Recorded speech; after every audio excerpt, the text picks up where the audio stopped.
ভাই চলেন মসজিদে যাই, ওই আমার ফতুয়া দিয়ে তুই নামাজ পড়াও যা, আমি না পড়াও তাই। তুই দেখা কোন দিক দিয়ে তুই আমার চাইতে ভালো। বেনামাজি বলতেছে তোর জমির ধারো আমার জমি, একই জায়গা, আমরা দুইজন ধান আবাদ করলাম, তোর কয় মন করা হসা? নামাজি বলতেছে আমার 21 মন, বেনামাজি কয় আমার 24 মন। নামাজির হচ্ছে বিঘাকে 21 মন আর বেনামাজির 24 মন।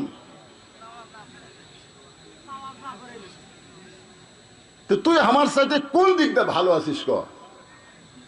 তখন চিন্তা করতেছে এভাবে ডাইরেক্ট দিলে হবে না, হেকমতে দাওয়াত দেওয়া লাগবে। জরিকন কি দেওয়া লাগবে? হেকমতে দাওয়াত দেওয়া লাগবে। হাঁপানিয়া বাজারে বেনামাজির সাথে দেখা। কোন বাজারে? হাঁপানিয়া বাজারে ওই বেনামাজির সাথে দেখা।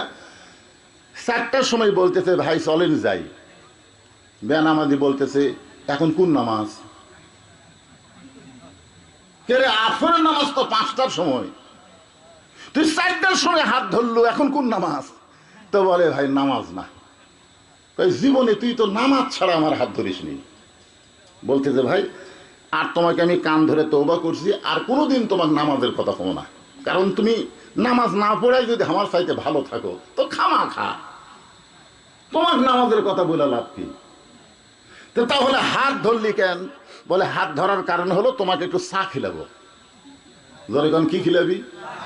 আপনারা বলেন তো, নামাজের কথা বললে যে গরম হয়, চা খাওয়ার কথা শুনলে সেই গরম হবে? তখন বলতে যে ভাই তুমি আবার চা খিলাবার পারো? তাই পারি ভাই চলেন যাই।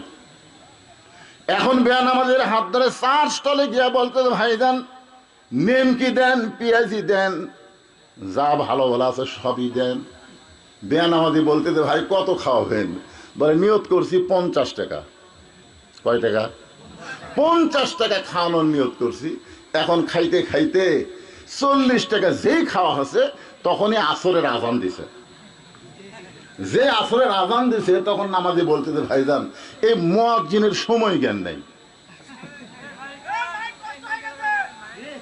মাইক নষ্ট।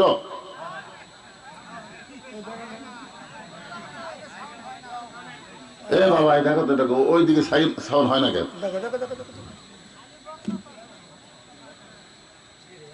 একটু খেয়াল করেন, একটু কিছু শোনা যাচ্ছে তো? যাচ্ছে না?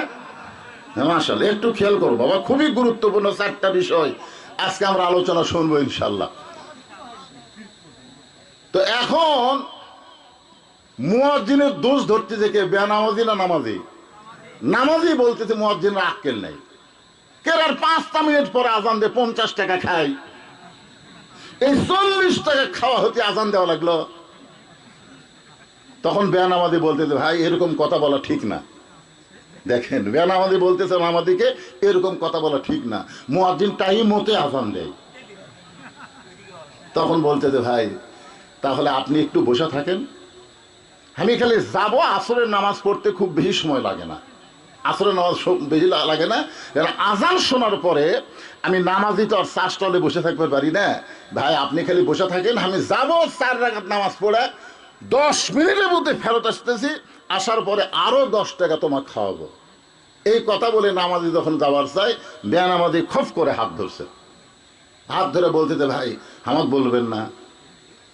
তখন বলতেছে না ভাই এর আগে বহুদিন বলছি, এর আগে বহুদিন বলছি, তুমি যে গরম আজকাল বলবার চাচ্ছি না ভাই। আরে পাগলা, এর আগে বলছো খালি খালি, এর আগে তুমি আমাকে বলছো খালি খালি, আজকে আমার পিছনে 40 টাকা খরচ করছো, আরো 10 টাকা খরচ করবে, খালি কয়ে দেখো মিয়া আমার কি বিবেক নাই? আরে আল্লাহর জন্য না হোক তোমার জন্য এক ওয়াক্ত নামাজ পড়বার পারবো না আমি? আসলে নামাজ কার জন্যে? জোরে বলেন কার জন্যে? আবার মাইকের সাউন্ড বেশি চনচনা হয়ে গেল। তো আল্লাহর জন্য না হোক তোমার জন্য এক ওয়াক্ত আমি পড়তে পারবো না, যে আমার পিছনে 50 টাকা খরচ করবে তার জন্য আমি এক ওয়াক্ত নামাজ পড়তে পারবো না। এই কথা বলে বেনামাজি নামাজির সঙ্গে মসজিদের দিকে যায়। সুবহানাল্লাহ বলেন। এর নাম হলো হেকমত। এর নাম কি? আপনারা কি এখন ভালো শুনতে পাচ্ছেন? হ্যাঁ, শোনা গেলেই হলো, ভালো শোনা লাগবে, খালি চনচন করলে হবে না, আর বুঝতে পারবেন না আমি কি বলতেছি। এখন বেনামাজি নামাজের সঙ্গে মসজিদ দিকে যখন রওনা দিয়েছে, এমন সময় নামাজি বলতে যে ভাইজান এতদিন খালি নামাজের কথা বলতি, তুমি যে গরম, আজকে আমি আর একটা কথা বলবার চাই। বেনামাজি বলতেছে একটা কেন 10টা বলো, আজকে তুমি যা বলবা আমি তাই শুনবো। এখন কি বুঝলেন, কারো পিছনে যখন কিছু খরচ করা হয় ওই লোকটা কিন্তু কিছুক্ষণ আপনার বাধ্য হয়। জোরে কারণ কথা ঠিক কি না? তো ভাইজান আর কি করা লাগবে? বলে নামাজ পড়বার গেলে ওযু করা লাগবে। তো বলে ঠিক আছে ওযু করতেছি।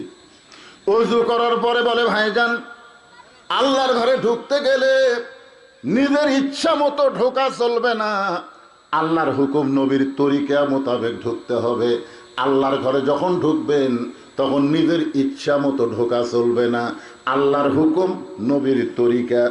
আল্লাহর হুকুম হলো ডান পায়ে, আল্লাহর হুকুম হলো ডান পায়ে। আর জবান খুলে একটা দোয়া পড়া লাগে। আপনার যখন মসজিদে ঢোকেন তখন একটা দোয়া পড়েন, পড়েন। আচ্ছা এটার বাংলা অর্থ কি জানেন? না, এই যে দোয়াটা যে আপনারা আরবিতে পড়েন আল্লাহুম্মা ফতাহলি আবওয়াবা রহমাতিক, এই দোয়াটার বাংলা অর্থ যদি আপনি জানতেন তাহলে মসজিদের মধ্যে যায় ঘড়ির দিকে একবারও আপনার চোখ যেত না। মসজিদের মধ্যে ঢুকলেই আপনি এমন একটা আল্লাহর রহমতে ভিতরে আবদ্ধ হয়ে যাবেন, আনতাবুদুল্লাহ কাআন্নাকা তারাহু ফাইন লাম তাকুন তারাহু ফাইন্নাহু ইয়ারাকা। জোরে কান সুবহানাল্লাহ। আল্লাহুম্মা ফতাহলি আবওয়াবা রহমাতিক, যে দরজা দিয়ে আপনি ঢুকতেছেন এই দরজা হলো রহমতের দরজা। ডান পায়ে যেই মাত্র বেনামাজি বারান্দায়, নামাজি এক দৌড়ে সামনে কাতারে গিয়া আল্লাহর কাছে বলতেছে আল্লাহ আমার দায়িত্ব শেষ, তোমার দায়িত্ব শুরু। সোনাল্লাহ খান নামাজি আল্লাহকে বলতেছে আল্লাহ আমার দায়িত্ব শেষ, আমার দায়িত্ব হলো বেনামাজি বান্দাকে তোমার ঘরের মধ্যে ঢুকাইয়া দেওয়া, আর তোমার দায়িত্ব হলো হেদায়েত দেওয়া। আপনারা বলেন তো বান্দার দায়িত্ব কি? এই হুজুররা কি লাভ দিয়ে উঠলো কেরা? আচ্ছা যাক যাক যাক যাও। বান্দার দায়িত্ব হলো দাওয়াত দেওয়া। জোরে কোন কি দেওয়া? আর হেদায়েতের মালিককে আল্লাহ। নবী 400 বার এই ওমান আহসানু কওলাম মিম্মান দা ইলাল্লাহ আয়াত নাজিল হওয়ার কারণে নবী 400 বার আবু জেহেলের কাছে কলেমার দাওয়াত দিয়েছে। জোরে বলেন কতবার? 400 বার, 1-2 বার। আপনারা বলেন তো যতবার নবী দাওয়াত দিছে ততবার কি আবু জেহেল নবীর সাথে ভালো কথা কছে? প্রত্যেকবারই নবীর সঙ্গে খারাপ ব্যবহার করছে। নবী কোনোদিনও মন খারাপ করেনি। একদিন নবী বলতেছেন আল্লাহ এতবার দাওয়াত দিলাম তারপরেও, আল্লাহ বলে হাবিব আপনার কাজ হলো দাওয়াত দেওয়া, আর আমি আল্লাহর দায়িত্ব হলো হেদায়েত দেওয়া। আমি যেইভাবে হোক আল্লাহ তোমার বেনামাজি বান্দাকে মসজিদের মধ্যে হাজির করেছি, আমি তোমার কাছে দোয়া করতেছি আল্লাহ তুমি তোমার বেনামাজি বান্দাকে নামাজি হিসাবে কবুল করে নাও। আপনারা বলেন তো এই দোয়াকে আল্লাহ কবুল করবে? কি মনে হচ্ছে? কথা কয় না।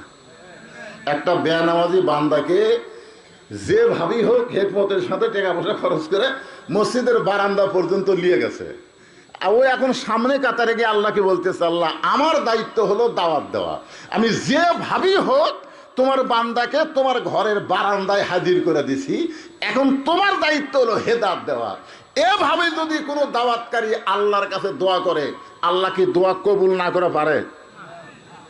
আপনাদের কি মনে হচ্ছে এরপরেও আল্লাহ দোয়া কবুল করবে না? আসরের 4 রাকাত নামাজ হয়ে গেল, সমস্ত মুসল্লি মসজিদ থেকে বাহিরে আসে, বেনামাজি মসজিদের মধ্যে থেকে আর বাহিরে আসে না। নামাজি বলতে যে ভাইজান 40 টাকা খাওয়াইছি, আরো 10 টাকা বাকি আছে, চলো তাড়াতাড়ি মসজিদ থেকে বাহিরে যাই। বেনামাজি কান্দে, শুধুই কান্দে। নামাজি বলে ভাই কান্দিস কেন? বলে নামাজের মধ্যে এত শান্তি আগে কোনোদিন বুঝতে পারি নাই। কারণ বাহিরে থাকলে বোঝা যায় না, শান্তি বুঝতে গেলে ভিতরে ঢোকা লাগে। জোরে কোন ঠিক কি না? শান্তি বুঝতে গেলে এটা ভিতরে ঢোকা লাগে ভাই। বাহিরে থাকলে কিছুই বুঝবেন না। এসপি সাহেব সামনে কাতারে দাঁড়াইছে, একজন মুসল্লি লাগবে, কাতার পুরা হতে একজন মুসল্লি লাগবে। এসপি রে, একটা জেলার পুলিশের সুপারকে বলা হয় এসপি। এসপি সাহেব একজন মুসল্লি লাগবে কাতার পুরা করতে। মুসল্লি কি নাই? তাকায় দেখে দরজা চৌকিদার খাড়া হয়ে আছে। কে খাড়া হয়ে আছে? চৌকিদার খাড়া হয়ে আছে। এসপি ডাকতেছে, আয় আয়।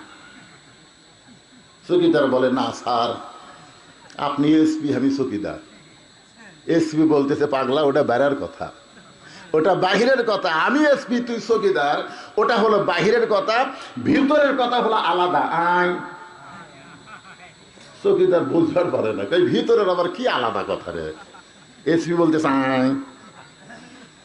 চৌকিদার ভয়ে যায় না। এসপি নিজেই জায়গা ছাড়ে, নিজেই সামনে কাতার ছাড়ে চৌকিদারের দ্বারে আসে হাত ধরে, ডাকি কি এসপির কাছে খাড়া করছে যে আমার পায়ের গোড়ালির সঙ্গে গোড়ালি মিল করে খাড়া হয়। চৌকিদার বলে, না স্যার, আপনার গোড়া তেল তেলা, আমার গোড়া ফাটা। যদি গোড়ার সাথে গোড়া ঘষ্টন খায় আপনি কষ্ট পাবেন। এসপি বলে, পাগল, এটা আল্লাহর ঘর, এর ভিতরে ঢুকলে এসপি চৌকিদার থাকে না। আমরা দুই ভাই কাদের সঙ্গে কাঁধ মিলাইয়া জামাত করতে চাই। ধরে কান সুবহানাল্লাহ। চৌকিদার কান্দের বলে, আল্লাহ, ভিতরে এত শান্তি, এটা না ঢুকলে বোঝা যায় না। সুবহানাল্লাহ কান না কেন? সারাদিন ভিক্ষা করে, চাউল নিয়ে বাড়িতে আসে, বউ বেজার।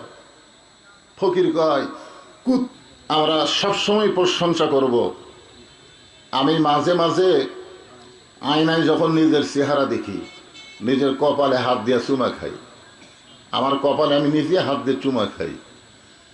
এইটা আমার ছোট মেয়ে দেখে আবার ওর মায়ের কাছে গল্প করছে যে আব্বু মনে হয় পাগলা হয়ে গেছে, নিজের কপালে হাত দিয়ে আবার চুমা খায়।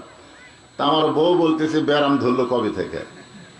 আমি কইলাম, এটা ব্যারাম না, এটা হলো আল্লাহ আমার ভাগ্যটাকে এত ভালো করেছে, আমি পাপী হওয়ার পরেও বিশ্ব নবীর উম্মত হতে পেরেছি। বলেন সুবহানাল্লাহ। যেই নবী নিজে জান্নাতে যাবে না যতক্ষণ পর্যন্ত আমরা জান্নাতে না ঢুকবো। সুবহানাল্লাহ হয় না? আপনারা কি মনে করতেছেন এই নামাজ দিয়ে, এই রোজা দিয়ে, এই টুটা ফাটা আমল দিয়ে আপনি জান্নাতে যাবেন? এটা কে শুধলো রে? এটা শুধলো কে? রে পাগলা, বক্তার দিকে ঠ্যাং দিয়ে শুয়ে পড়ছিস। আর ভিডিও করুক আর যাই করুক, হ্যাঁ, আপনারা কি মনে করতেছেন যে আমাদের এই আমল দিয়ে আমরা জান্নাতে যাব? যদি আমরা ঠেকা যাই, মনে করেন জান্নাতে যাবার জায়গা মাঝখানে আমরা ঠেকে গেছি, মানে আমরা জান্নাতে যাওয়ার পারতেছি না, ওই সময় বিশ্বাস করেন, ওই সময় বাপ মা আত্মীয় স্বজন কেউ আপনার দিকে তাকাবে না, কেউ আপনার দিকে তাকাবে না। ওই সময় শুধু একজন ভাগ্য গুণে আমরা তারই উম্মত। বলেন সুবহানাল্লাহ। আমাদের ভাগ্য এত ভালো যে আমরা তারই উম্মত হতে পেরেছি। আল্লাহ যখন হাকিম হইয়া আমাদেরকে আসামি বানায় বিচার শুরু করবেন, ওই সময় আমাদের নবী উকিল হয়ে, ব্যারিস্টার হয়ে আল্লাহর কাছে আমাদের পক্ষে ওকালতি করে আমাদেরকে সুপারিশ করে জান্নাতে পৌঁছায়া দিবে। এমন একজন নবীর উম্মত হওয়াতে আপনারা খুশি হলেন না বেজার হলেন? তাহলে জবান খুলে আরেকবার বলি আলহামদুলিল্লাহ। এখন আসেন যে কোরআন থেকে আমরা তাফসির শুনবো। আজকে 4টা বিষয় ওয়াজ হবে, কারণ আর কিছুদিন পরেই কুরবানি। যেরকম ঠিক কিনা? এই কুরবানি কিন্তু সবার জন্য না, মানে ঈদুল ফিতরে সবাই যেরকম আনন্দ করে, এই কুরবানি ঈদে সবাই তেমন আনন্দ করে না। এটা আমরা বুঝবার পারি ঈদের মাঠে যাইয়া। মানে ঈদুল ফিতরে যত টাকা হাদিয়া পাই, হাদিয়া বোঝেন না, মানে গামছা ধরে হুজুরের টাকা এরকম তোলে, কাতারে ফাঁকে ফাঁকে যায় তোলে, ঈদ উল ফিতরে যত টাকা হাদিয়া পাই ঈদ উল আজহায় অত টাকা হয় না। কেন হয় না এটা আমি বিশ্লেষণ করে দেখছি, যারা কুরবানি দিবার পারে না তারকে মন খুব একটা ভালো থাকে না। কথাটা বুঝলেন না? খুব একটা মন ভালো থাকে না। ধনীরা কুরবানি দিচ্ছে, আমরা দিবার পারতেছি না, মনের মধ্যে একটা অশান্তি। এই জন্য গামছার মধ্যে গরিবেরা খুব একটা টাকা দিবার চায় না, এ কারণে হুজুরের হাদিয়া কম হয়। এটা কিন্তু একটা জিনিস বোঝানোর জন্য আপনাদেরকে বলতেছি, সেটা হলো এখানে আজকে 4টা বিষয় যে আলোচনা হবে তার মধ্যে 1 নম্বর হচ্ছে নামাজ, 2 নম্বর হচ্ছে কুরবানি, 3 নম্বর হচ্ছে বেঁচে থাকা, 4 নম্বর হলো মরে যাওয়া লিল্লাহি রব্বিল আলামিন, কেবলমাত্র শুধুমাত্র একমাত্র আল্লাহর জন্যে। জোরে কান সুবহানাল্লাহ। হ্যাঁ, আর সূরা কাউসারের মধ্যে আল্লাহ বলেছেন ইন্না আতাইনাকাল কাউসার ফাসাল্লি লিরাব্বিকা ওয়ানহার।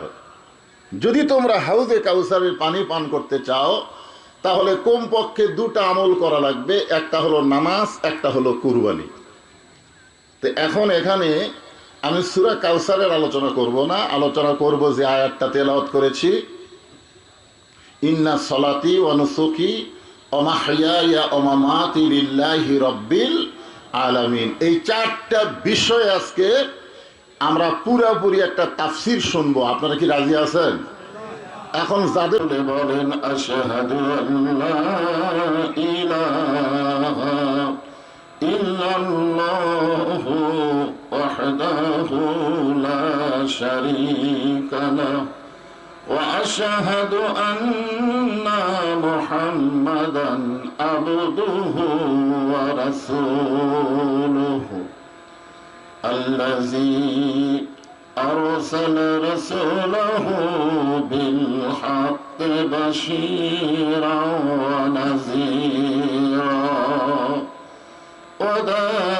وداعيا إلى الله بإذنه وسراجا منيرا.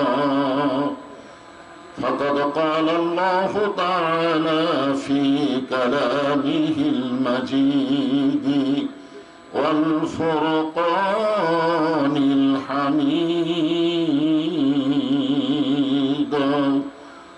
জবান খুলে সকলে পড়েন আউযু বিল্লাহি মিনাশ শাইতানির রাজীম.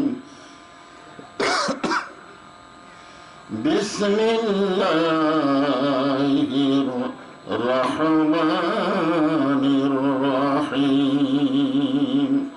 কুল ইন্না সালাতি ওয়া নুসুকি ওয়া মাহইয়ায়া ওয়া মামাতি লিল্লাহি রাব্বিল আলামিন.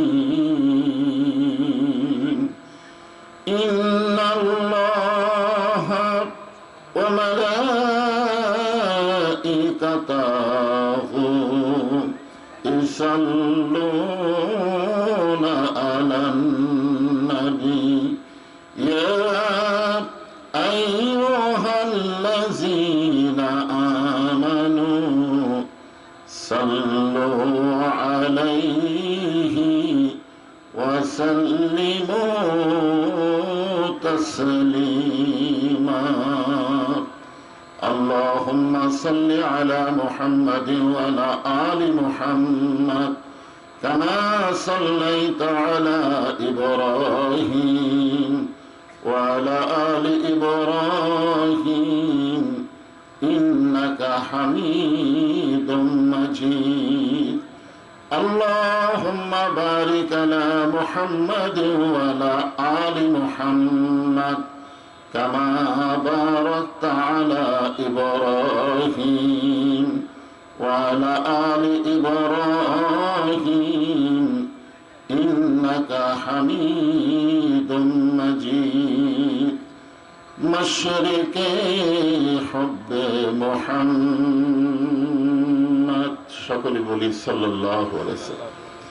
মতলায়ে দিওয়ানি মা مطلع خورشید اشکست سینه سجانی ما بلغ العلا بکماله کشف الدجى بجماله حسنت جميع خصاله صلوا عليه وآله اللهم آمين জান্নাতের বাগান থেকে জান্নাতি মানুষদেরকে নিয়ে আমি গুনাহগার তোমার রহমতের দরজায় দোখানা হাত তুলেছি আল্লাহ। হাসরের ময়দানে জাব্বার আর কাহার নামী রূপ নিয়ে তুমি যখন বিচার শুরু করবে, তোমার সামনে দাঁড়ায়া সমস্ত নবীরা নফসি নফসি বলে কাঁদতে থাকবে। এমন কঠিন অবস্থা হাসরে হবে, সেদিন সমস্ত নবী তার উম্মতকে ভুলে যাবে, শুধু বলবে আল্লাহ আমার কি হবে, আমার কি হবে। একমাত্র দরদি নবী শাফাতের কান্ডারি ইয়া রব্বি হাবলি উম্মতি বলে সেজদায় পড়ে যাবে। সেই কঠিন মুসিবতের সময় আজকের এই মাহফিলকে ওসিলা করে আমাদের সবাইকে রাসূলের উম্মতের কাতারে আল্লাহ কবুল করে নিও। সুবহান রাব্বিকা রাব্বিল ইজ্জাতি আম্মা ইয়াসিফুন ওয়া সালামুন আলাল মুরসালিন ওয়ালহামদুলিল্লাহি রাব্বিল আলামিন। লা ইলাহা ইল্লাল্লাহ। মাইকের সাউন্ড ফাটা বাসের মতন চ্যাপ চ্যাপ করতেছে, সাউন্ডটা ক্লিয়ার করো। লা ইলাহা ইল্লাল্লাহ, লা ইলাহা। সবাই আল্লাহর জিকির করতে শরণ আছে? আল্লাহ রাসূল বলেছেন, কোন ব্যক্তি যদি সারা জীবন পাপ করে আর মৃত্যুর সময় এই কলেমার জিকির যদি তার জবানে জারি থাকে, শুধুমাত্র জবানে জারি থাকার কারণে আল্লাহ তার জীবনের সমস্ত গুনাহ মাফ করে দেয়। তাহলে মৃত্যুর সময় যদি এই কলেমা আমাদের মুখে জারি রাখতে চায়, এখন থেকে চর্চা করার দরকার আছে না নাই? এই জন্য সকলেই মহব্বতে লা ইলাহা ইল্লাল্লাহ, লা ইলাহা ইল্লাল্লাহ, লা ইলাহা ইল্লাল্লাহ, লা ইলাহা ইল্লাল্লাহ, লা ইলাহা ইল্লাল্লাহ, লা ইলাহা। যার দিলে আছে আমার আল্লাহর ভয়, যার মনে আছে আল্লাহর ভয়, আল্লাহ আল্লাহ সব সময় যার দিলে আছে আল্লাহর ভয়, যার মনে আছে আল্লাহর ভয়, আল্লাহ আল্লাহ সব সময়। আহার নিদ্রা ভালো লাগে না এই দুনিয়া, ভালো লাগে না, ভালো লাগে শুধু আল্লাহ। লা ইলাহা মহব্বত, আল্লাহর মহব্বত। লা ইলাহা ইল্লাল্লাহ, লা ইলাহা।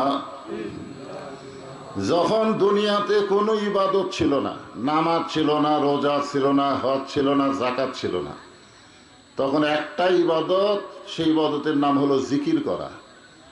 যারা বলেন ইবাদতের নাম কি? এই জন্যে কোরআনের কোনো জায়গায় আল্লাহ বলে নাই যে সব সময় নামাজ পড়ো, কোনো জায়গায় আল্লাহ বলে নাই যে সব সময় রোজা করো, কোনো জায়গায় আল্লাহ বলে নাই যে সব সময় যাকাত দাও। কোনো জায়গায় আল্লাহ বলে না যে সব সময় হজ করো, কিন্তু আল্লাহ কোরআনে বলেছেন সব সময় বেশি বেশি আল্লাহর জিকির করো। তার মানে কি বুঝলেন? সবচাইতে আল্লাহর কাছে উত্তম ইবাদতের নাম হলো জিকির করা। আর এই জিকির করতে আমাদের ভিতরে নানা আপত্তি হওয়ার পিছনে কারণও আছে। কারণ আমাদের বাংলাদেশে জিকিরের নামে যা চলতিছে, গতকাল আমাদের বগুড়া জেলার মহাস্থানে হয়ে গেল, আজকে পেপারে দেখলাম কয়েক মন গাঁজা বিক্রি হলো, কয়েক মন। চিন্তা করে দেখছেন এই জিকির, ওরা কি জিকির করে?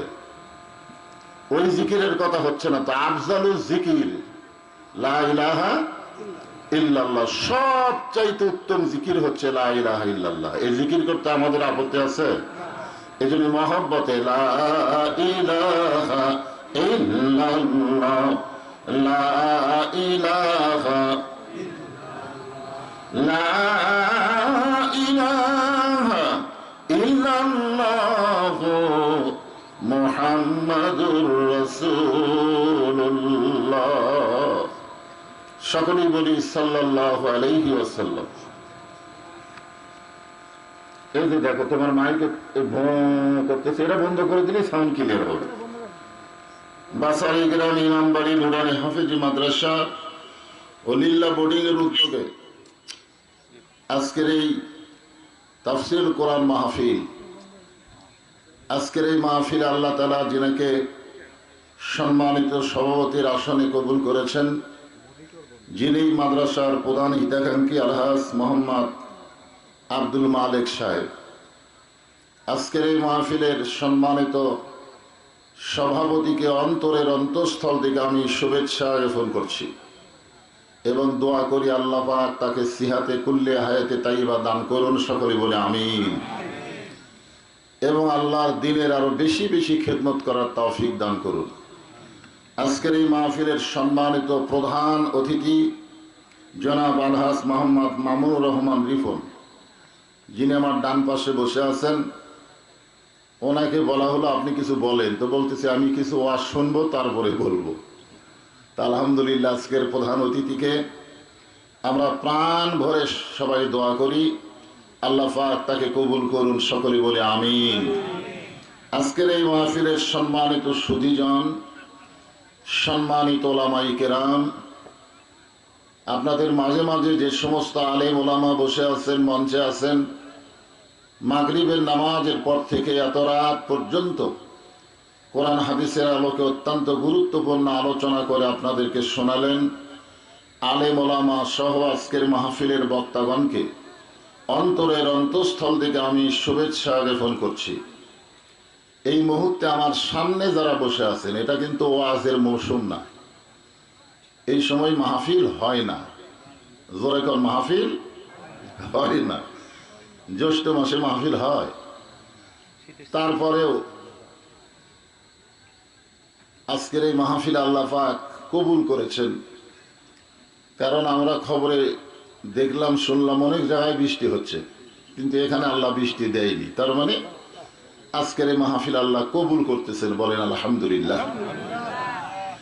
আমার সামনে যারা বসে আছেন, এর চাইতে বেশি মানুষ এই রাস্তায় গ্যাঞ্জাম করতেছে। এত রাত্রে রাস্তায় ঘোরা লক্ষণ ভালো? তো এলাকার মাহফিল কমিটির যারা মাহফিল করতেছেন তাদেরকে বলবো রাস্তায় বেশি ছেলেপেলের গ্যাঞ্জাম যেন না হয়। কিছুক্ষণ আগে তো মারামারি শুরু হয়েছিল, কি একটা অবস্থা। তো যারা আশেপাশে ঘোরাঘুরি করতেছেন, রাস্তায় থাকার কোনো সুযোগ নেই। এত রাত্রে রাস্তায় ঘোরা লক্ষণ ভালো? আপনারা বলেন তো, এখন রাত 10টা 20 বাজতেছে। রাত 10টা 20-এ কোনো ভালো মানুষের সন্তান রাস্তায় থাকবে না। যারাই থাকবে বুঝবেন তারা হলো চোর ডাকাত, ঠিক কিনা বলেন? এত রাত্রে রাস্তায় ভালো মানুষ থাকে? চোর ডাকাত থাকে। তো এই জন্য রাস্তায় না ঘুরে কোরআনের মাহফিলে আসেন।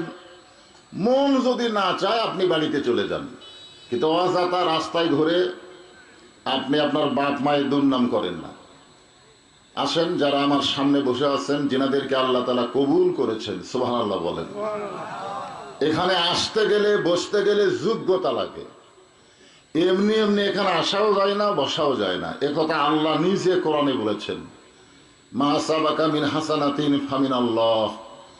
বান্দা বান্দির দ্বারা যখন কোনো ভালো কাজ হয়, এই ভালো কাজ বান্দা বান্দি করে না, বরং আল্লাহ তাআলা নিজেই করায়। এখন আপনারা বলেন তো, কোরআনের মাহফিলে বসা এটা ভালো কাজ না খারাপ কাজ? তাহলে এই ভালো কাজকে আমরা করলাম, জোরে বলেন আমরা করলাম, আল্লাহ করালো। এই মুহূর্তে আমরা বিশ্বাস করতে পারি, আমরা যত বড়ই পাপী হই না কেন, আল্লাহ আমাদের উপরে খুশি আছেন। সুবহানাল্লাহ বলেন। আল্লাহ যদি খুশি না থাকতো, এই জান্নাতের টুকরার মধ্যে আমাদেরকে কবুল করতেন না। যে আল্লাহ দয়া করে রহম করে জান্নাতের বাগানি কবুল করেছেন, আমার সামনে যারা বসে আছেন, আমি আমার অন্তরের অন্তঃস্থল থেকে আপনাদের সবাইকে শুভেচ্ছা জ্ঞাপন করছি। সম্মানিত মা বোনেরা, পর্দার অন্তরালে বসে বসে যারা আলোচনা শুনতেছেন, আমি তাদেরকেও শ্রদ্ধা জ্ঞাপন করে এই মুহূর্তে জানতে চাচ্ছি আপনারা সকলে কেমন আছেন। আলহামদুলিল্লাহ রাব্বিল আলামিন। যে আল্লাহ শারীরিক সুস্থতা, মানসিক প্রশান্তি, সুবহানাল্লাহ বলেন। কিছুদিন আগে আমাদের মনের মধ্যে একটা অশান্তি ছিল, পাম্পে গেলে তেল নাই,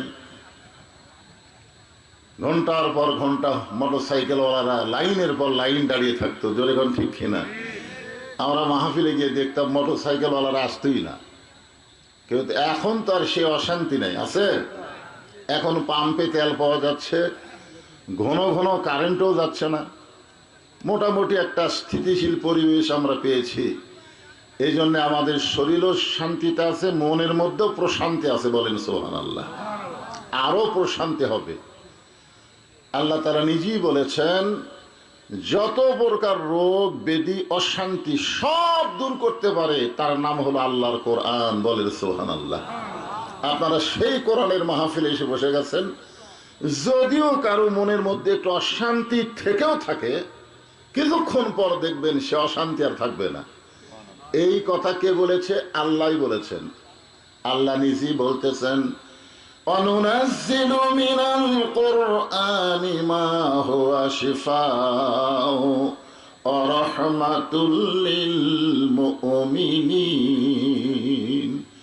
মুমিনদের জন্য আল্লাহ তাআলা এই কোরআনকে যাবতীয় রোগের শিফা এবং রহমত স্বরূপ নাজিল করেছে, বলেন সুবহানাল্লাহ। এটা কিন্তু পাইকারি হারে সবার জন্য না, এটা আল্লাহ উল্লেখ করেছেন মুমিনিন, যারা মুমিন হবে তাদের জন্য এই কোরআন যাবতীয় রোগ, শারীরিক হোক, আত্মার হোক, মনের হোক, যত প্রকার রোগ আছে সমস্ত রোগ থেকে আল্লাহর কোরআন শেফা দিয়ে দিবে, বলেন সুবহানাল্লাহ। এবং শুধু শেফাই দিবে না, আল্লাহ বলেছেন তার উপর অবারিত রহমত বর্ষণ হবে, বলেন সুবহানাল্লাহ। তাহলে সেই কোরআনের মাহফিলে এসে আপনারা কি জিতলেন না ঠকলেন? কথা কয় না তো। যে আল্লাহ তাআলা ভালোবেসে দয়া করে আজকের এই জান্নাতের বাগানি কবুল করেছেন, আমরা সে আল্লাহর উপরে খুশি হয়ে স্বতঃস্ফূর্ত ভাবে বলবো, রব্বানা লাকাল হামদ হামদান কাসীরান তাইয়িবান মুবারাকান ফীহি। আমরা আল্লাহর প্রশংসা করলাম,